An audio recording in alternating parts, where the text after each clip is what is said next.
সোনার দোকানে দুঃসাহসী ডাকাতি। ঘটনাটি ঘটেছে নদিয়া জেলার করিমপুর থানার অন্তর্গত মহিষবাথান বাজারে। দোকানের নাম লাভলি জুয়েলার্স। রাত্রি 8:30 নাগাদ দোকানের মালিক শ্রীপদ সরকার যথারীতি তার সোনার দোকান বন্ধ করে বাড়ি যান। তার বাড়ি করিমপুর থানার অন্তর্গত গোয়াস গ্রামে। সকালে ওই ব্যক্তি দোকান খুলতে এসে দেখেন তার দোকান শীত কেটেছে, দোকানের সব অলংকার চুরি হয়ে গেছে। সংবাদ মাধ্যমকে শ্রীপদবাবু জানিয়েছেন যে চুরি যাওয়া অলংকারের আনুমানিক মূল্য 50 থেকে 60 লক্ষ টাকা। ঘটনা তদন্ত শুরু করেছে পুলিশ। নদিয়ার করিমপুর থেকে বিশ্বজিৎ রায়ের রিপোর্ট, পলাশী নিউজ। চুরি কি কি হয়েছে একটু বলবেন?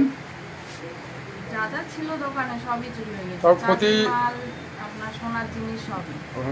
তাও কত টাকার ক্ষতি করেছে এখন হিসাব আনুমানিক একটা? এখন হিসাব করতে পারছে না, মাথা ঠিক নেই, বুঝতেই পারছেন, এখন হিসাব করতে পারছে না।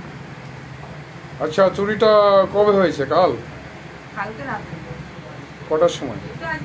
আজকে দোকানে এসে দেখছে কিছু নেই। সকাল রাতে তালা দিয়ে চলে গেছে বাড়ি 9:30টার দিকে। এটা কোন থানার অন্তর্গত? করিমপুর থানার কর্তৃপক্ষ এসেছিলেন? তারা কি আশ্বাস দিয়েছেন? দেখে গেলেন, সব ছবি করে গেলেন, দেখবে। সন্দেহমূলক কিছু এই এত বড় খারাপ কাজটা কিরকম যারা করতে পারে এরকম সন্দেহ কিছু? সন্দেহ সেরকম তো বুঝতে পারছে না। একটা লোক নাকি ঘোরাফেরা করছে দুদিন ধরে, সেটা সন্দেহ করছে। তাকে চেনেন? চেনে না। আপনার পরিচয়? আমি ওনার হচ্ছে মেয়ে, যার চুরি হয়েছে তার মেয়ে আমি। আপনার নাম? পিঙ্কি সাহা। আপনার বাড়ি? আমার বাড়ি পাশে মহিষবাথান। সম্বন্ধে কিছু বলেন, কবে চুরিটা হয়েছে? চুরিটা আমার কালকে রাত্রে হয়েছে, গত রাত্রে হয়েছে। আনুমানিক কত রাত কটার মধ্যে হতে পারে? ওটা বলা যাবে না। আমি দোকান বন্ধ করেছি 8:30টায়, বাড়ি চলে গেছি। এবার কত মানে ক্ষতিপূরণ হয়েছে চুরির মারফতে বোঝা যাচ্ছে আপনার? এখন তো ওটা হিসাবপত্র করা হয়নি, এখন আমার তো মাথা ঠিক নেই, আমি তো সঠিক এখন। তাও একটা আনুমানিক মোটামুটি 50-60 লাখ টাকা তো হবে।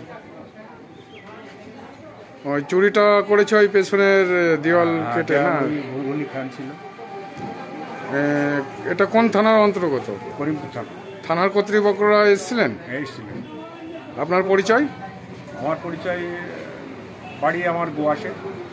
আপনার নাম? আমার নাম শ্রীপদ সরকার, দোকানের মালিক। এবার থানা কিছু আশ্বাস দিয়েছে যে এরকম? থানা দেখে গেল, দেখে এখন ওনারা দেখবে। সন্দেহমূলক কেউ? সন্দেহমূলক এখন আমি কিছু করতে পারিনি।